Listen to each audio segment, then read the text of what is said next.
ಆತ್ಮೀಯ ಬಂಧುಗಳೇ, ಶ್ರದ್ಧೆಯ ತಂದೆ ತಾಯಂದಿರೇ, ನಲ್ಮೆಯ ಸಾಹಿತ್ಯಾಭಿಮಾನಿಗಳೇ, ಕನ್ನಡ ಸಾಹಿತ್ಯದಲ್ಲಿ ತಾತ್ವಿಕ ಚಿಂತನೆಗಳನ್ನು ಬಹಳ ಸರಳವಾಗಿ ಮತ್ತು ಸುಂದರ ಭಾಷೆಯಲ್ಲಿ ಜನರಿಗೆ ತಲುಪಿಸುವಂತಹ ಮಹಾನ್ ಕವಿ ಡಿ.ವಿ. ಗುಂಡಪ್ಪನವರ ಮಂಕುತಿಮ್ಮನ ಕಗ್ಗ ಕನ್ನಡದ ಶ್ರೇಷ್ಠ ಕೃತಿಗಳಲ್ಲಿ ಒಂದಾಗಿದೆ. ಈ ಕೃತಿಯಲ್ಲಿ ಜೀವನ, ಪ್ರಕೃತಿ, ಧರ್ಮ, ಸಮಾಜ, ಆಧ್ಯಾತ್ಮಿಕತೆ ಮತ್ತು ಮಾನವ ಅಸ್ತಿತ್ವದ ಕುರಿತು ಆಳವಾದ ವಿಚಾರಗಳನ್ನು ಕವಿ ಕಗ್ಗಗಳ ಮೂಲಕ ವ್ಯಕ್ತಪಡಿಸ್ತಾರೆ. 139ನೇ ಕಗ್ಗ ಸೃಷ್ಟಿ, ವಿನಾಶ, ಹುಟ್ಟು, ಸಾವು ಮತ್ತು ಪರಿವರ್ತನೆಯಂತಹ ಸಾರ್ವಕಾಲಿಕ ಸತ್ಯಗಳನ್ನು ತಿಳಿಸ್ತಾ ಹೋಗುತ್ತೆ. ಜಗತ್ತಿನ ಸೃಷ್ಟಿ ಮತ್ತು ವಿನಾಶದ ಬಗ್ಗೆ ವಿವಿಧ ಧರ್ಮಗಳು ಮತ್ತು ತತ್ವಶಾಸ್ತ್ರಗಳು ಅನೇಕ ಕಥೆಗಳನ್ನು ಹೇಳುತ್ತವೆ. ಆದರೆ ಕವಿ ಇವುಗಳಿಗಿಂತಲೂ ಮುಖ್ಯವಾದ ಒಂದು ಸತ್ಯವನ್ನು ನಮ್ಮ ಗಮನಕ್ಕೆ ತರ್ತಾರೆ. ಅದೇನಪ್ಪ ಅಂತಂದರೆ, ಈ ಜಗತ್ತಿನಲ್ಲಿ ಯಾವುದೂ ಶಾಶ್ವತವಲ್ಲ, ನಿರಂತರ ಬದಲಾವಣೆಯೇ ಜೀವನದ ಮೂಲ ತತ್ವವಾಗಿದೆ ಅಂತ ಹೇಳಿ. ಈ ಕಗ್ಗದಲ್ಲಿ ಹುಟ್ಟು ಮತ್ತು ಸಾವು ಎಂಬುದು ಎರಡು ವಿಭಿನ್ನ ಘಟನೆಗಳಲ್ಲ, ಬದಲಾಗಿ ಒಂದೇ ಜೀವನ ಚಕ್ರದ ಎರಡು ಹಂತಗಳಾಗಿವೆ ಎಂದು ಕವಿ ಪ್ರತಿಪಾದಿಸುತ್ತಾರೆ. ಪ್ರಕೃತಿಯಲ್ಲಿ ನಡೆಯುವ ಪ್ರತಿಯೊಂದು ಕ್ರಿಯೆಯೂ ಕೂಡ ಪರಿವರ್ತನೆಯ ಒಂದು ರೂಪವಾಗಿದೆ ಅಲ್ವಾ? ಆದ್ದರಿಂದಲೇ ಜೀವನದ ಅನಿವಾರ್ಯ ಬದಲಾವಣೆಗಳನ್ನು ಸ್ವೀಕರಿಸಿ ಅವುಗಳನ್ನು ಪ್ರಕೃತಿಯ ನಿಯಮವೆಂದು ಅರ್ಥ ಮಾಡಿಕೊಳ್ಳಬೇಕು ಎಂಬುದು ಈ ಒಂದು ಕಗ್ಗದ ಸಂದೇಶ ಅಂತ ಹೇಳ್ತಾರೆ. ಈ ಕಗ್ಗ ಮಾನವನಿಗೆ ಜೀವನದ ಬಗ್ಗೆ ಸಮಚಿತ್ತದ ದೃಷ್ಟಿಕೋನವನ್ನು ಬೆಳೆಸಿಕೊಳ್ಳಲು ಪ್ರೇರೇಪಣೆ ನೀಡುವುದರ ಜೊತೆಗೆ ಬದಲಾವಣೆಯೇ ಜಗತ್ತಿನ ಶಾಶ್ವತ ಸತ್ಯ ಎಂಬಂತಹ ಮನವರಿಕೆ ಕೂಡ ಮಾಡಿಕೊಡುತ್ತೆ ಅಂದರೆ ತಪ್ಪಾಗಲ್ಲ. ಈ 139ನೆಯ ಕಗ್ಗ ಹೀಗಿದೆ.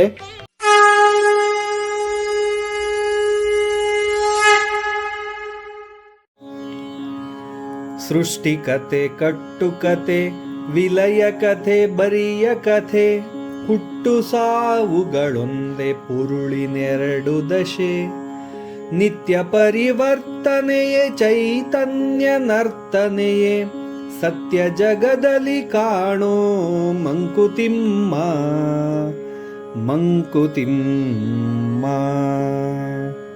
ಸೃಷ್ಟಿಕತೆ, ಕಟ್ಟುಕತೆ, ವಿಲಯ ಕತೆ, ಬರಿಯ ಕತೆ, ಹುಟ್ಟು ಸಾವುಗಳೊಂದೇ ಪುರುಳಿನೆರಡು ದಶೆ, ನಿತ್ಯ ಪರಿವರ್ತನೆಯೇ ಚೈತನ್ಯ ನರ್ತನೆಯೇ, ಸತ್ಯ ಜಗದಲ್ಲಿ ಕಾಣೋ ಮಂಕುತಿಮ್ಮ ಸತ್ಯ ಜಗದಲ್ಲಿ ಕಾಣೋ ಮಂಕುತಿಮ್ಮ.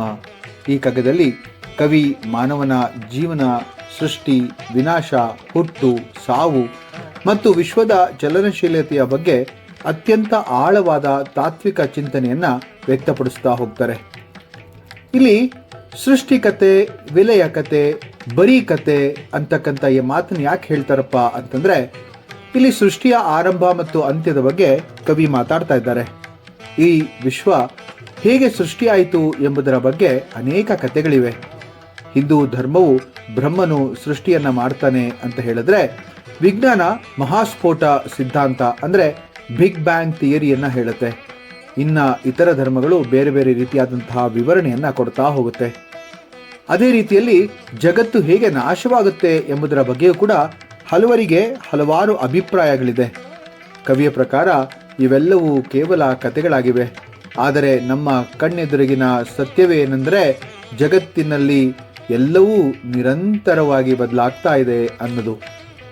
ಹುಟ್ಟು ಸಾವುಗಳೊಂದೇ ಪುರುಳಿನೆರಡು ದಶೆ ಅಂದಾಗ ಹುಟ್ಟು ಮತ್ತು ಸಾವು ಬೇರೆ ಬೇರೆ ಘಟನೆಗಳಲ್ಲ ಅಂತ ಕವಿ ಒತ್ತಿ ಒತ್ತಿ ಹೇಳ್ತಾರೆ. ಅವು ಒಂದೇ ಜೀವನ ಚಕ್ರದ ಎರಡು ಹಂತಗಳು ಅಂತ ಹೇಳಿ.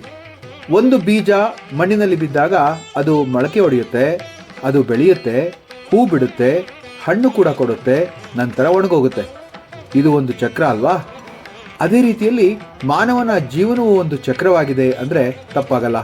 ಭಗವದ್ಗೀತೆಯ ಸಾಂಖ್ಯಯೋಗದ 27ನೇ ಶ್ಲೋಕ ಅತಿ ಅದ್ಭುತವಾಗಿ ಹೇಳ್ತಾ ಹೋಗುತ್ತೆ. ಜಾತಸ್ಯ ಹಿ ಧ್ರುವೋ ಮೃತ್ಯು ಧ್ರುವಂ ಜನ್ಮ ಮೃತಸ್ಯ ಚ ತಸ್ಮಾದ್ ಪರಿಹಾರಾರ್ಥೆ ನತ್ವಂ ಶೋಚಿತುಮರ್ಹಸಿ ಅಂತ ಹೇಳಿ. ಹುಟ್ಟಿದವನಿಗೆ ಸಾವು ನಿಶ್ಚಿತ, ಮರಣ ಹೊಂದಿದವನಿಗೆ ಮತ್ತೆ ಜನ್ಮ ಕೂಡ ನಿಶ್ಚಿತ. ಈ ಶ್ಲೋಕವು ಕಗ್ಗದ 2ನೇ ಸಾಲಿನ ಅರ್ಥವನ್ನು ವ್ಯಕ್ತಪಡಿಸುತ್ತೆ ಅಂದರೆ ತಪ್ಪಾಗಲ್ಲ. ಅದು ಹಾಗೆ ಅದೇ ಒಂದು ಸಾಂಖ್ಯಯೋಗದಲ್ಲಿ 22ನೇ ಶ್ಲೋಕ ಕೂಡ ಅತಿ ಅದ್ಭುತವಾಗಿ ಈ ಒಂದು ವಿಚಾರವನ್ನು ಹೇಳುತ್ತೆ. ವಾನ್ಸಾಸಿ ಜೀರ್ಣಾನಿ ಯಥಾವಿಹಾಯ ನವಾನಿ ಗೃಹಾತಿ ನರೋಪರಾಣಿ ತಥಾ ಶರೀರಾಣಿ ವಿಹಾಯ ಜೀರ್ಣ ಅನ್ಯಾನಿ ಸನ್ಯಾತಿ ನವಾಹಿ ದೇಹಿ ಅಂತ. ಇದೆಷ್ಟು ಸುಲಭವಾಗಿದೆ ಅಂದರೆ, ಮನುಷ್ಯನು ಜೀರ್ಣವಾದ ವಸ್ತುಗಳನ್ನು ಬಿಟ್ಟು ಬೇರೆ ಹೊಸ ವಸ್ತುಗಳನ್ನು ಗ್ರಹಿಸುವಂತೆ ದೇಹದಲ್ಲಿ ಇರುವ ಜೀವನು ಜೀರ್ಣವಾದ ಶರೀರಗಳನ್ನು ತ್ಯಜಿಸಿ ಹೊಸ ಹೊಸ ದೇಹಗಳನ್ನು ಹೊಂದುತ್ತಾನೆ ಅಂತ ಹೇಳುವಂತಹ ಮಾತು. ಈ ಉಪನಿಷತ್ತಿನ ತತ್ವ ಒಂದು ಹೇಳುತ್ತೆ, ಸರ್ವಂ ಕ್ಷಣಿಕಂ ಅಂತ ಹೇಳಿ.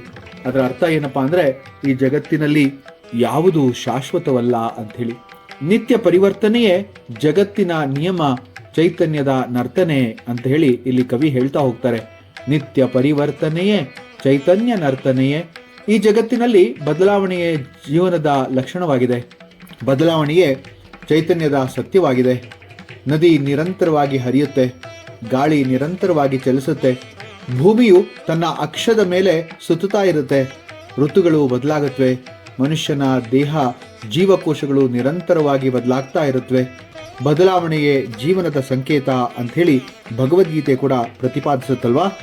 ಭಗವದ್ಗೀತೆಯ 9ನೇ ಅಧ್ಯಾಯದ 10ನೇ ಶ್ಲೋಕ, ರಾಜವಿದ್ಯಾ ರಾಜಗುಹ್ಯ ಯೋಗ ಅಂತಕ್ಕಂತಹ ಯೋಗದ 10ನೇ ಶ್ಲೋಕ ಅತಿ ಪ್ರಭಾವಪೂರ್ಣವಾಗಿ ಜಗತ್ತಿನ ಪರಿವರ್ತನೆಯನ್ನ ಹೇಳ್ತಾ ಹೋಗುತ್ತೆ.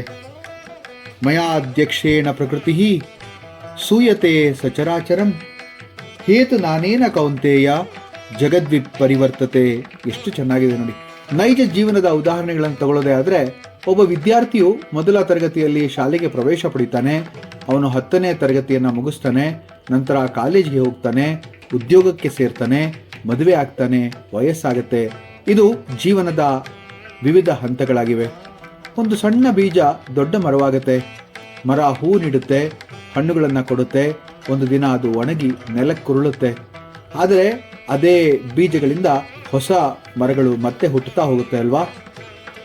ಒಬ್ಬ ಶಿಕ್ಷಕ ತನ್ನ ವೃತ್ತಿ ಜೀವನವನ್ನು ಆರಂಭಿಸ್ತಾನೆ, ವರ್ಷಗಳು ಕಳೆದಂತೆ ಅವನ ಅನುಭವ ಹೆಚ್ಚಾಗ್ತಾ ಹೋಗುತ್ತೆ.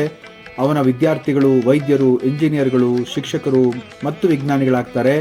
ಒಂದು ದಿನ ಶಿಕ್ಷಕ ನಿವೃತ್ತನಾಗ್ತಾನೆ, ಆದರೆ ಅವನ ಜ್ಞಾನ ವಿದ್ಯಾರ್ಥಿಗಳ ಮೂಲಕ ಸಮಾಜದಲ್ಲಿ ಎಂದಿಗೂ ಜೀವಂತವಾಗಿರುತ್ತೆ.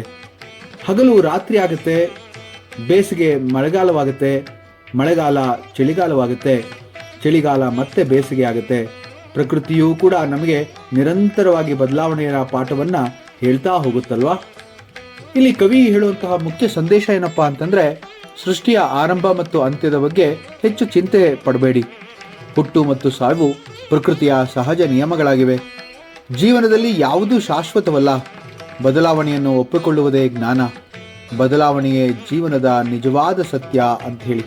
ಬದಲಾವಣೆಯೇ ಜಗತ್ತಿನ ನಿಯಮ ಅಂತ ಕೂಡ ನಮಗೆಲ್ಲರಿಗೂ ಕೂಡ ಗೊತ್ತಿದೆ. ಹುಟ್ಟು ಮತ್ತು ಸಾವು ಜೀವನದ 2 ಹಂತಗಳು ಮಾತ್ರ. ಆದ್ದರಿಂದ ಬದಲಾವಣೆಗಳಿಗೆ ಹೆದರದೆ ಜೀವನವನ್ನು ಸಮಚಿತ್ತದಿಂದ ಸ್ವೀಕರಿಸಬೇಕು ಅಂತ ಹೇಳುವಂತಹ ಸುಂದರವಾದಂತಹ ಈ ಕಗ್ಗ ಮನುಷ್ಯನ ಆಂತರಿಕ ಭಾವನೆಗಳನ್ನು ಮತ್ತು ಮನುಷ್ಯನ ಒಂದು ತೊಳಲಾಟವನ್ನು ನೀಗಿಸ್ತಾ ಹೋಗುತ್ತೆ ಅಂದರೆ ತಪ್ಪಲ್ಲ. ಸೃಷ್ಟಿ ಕತೆ, ಕಟ್ಟು ಕತೆ, ವಿಲೆಯ ಕತೆ, ಬರಿಯ ಕತೆ, ಹುಟ್ಟು ಸಾವುಗಳೊಂದೇ ಪುರುಳಿನೆರಡು ದಶೆ, ನಿತ್ಯ ಪರಿವರ್ತನೆಯೇ ಚೈತನ್ಯ ನರ್ತನೆಯೇ, ಸತ್ಯ ಜಗದಲ್ಲಿ ಕಾಣೋ ಮಂಕುತಿಮ್ಮ, ಸತ್ಯ ಜಗದಲ್ಲಿ ಕಾಣೋ ಮಂಕುತಿಮ್ಮ. ಮುಂದಿನ ಕಗ್ಗದೊಂದಿಗೆ ಮತ್ತೆ ಭೇಟಿಯಾಗ್ತೇನೆ. ನಮಸ್ಕಾರ.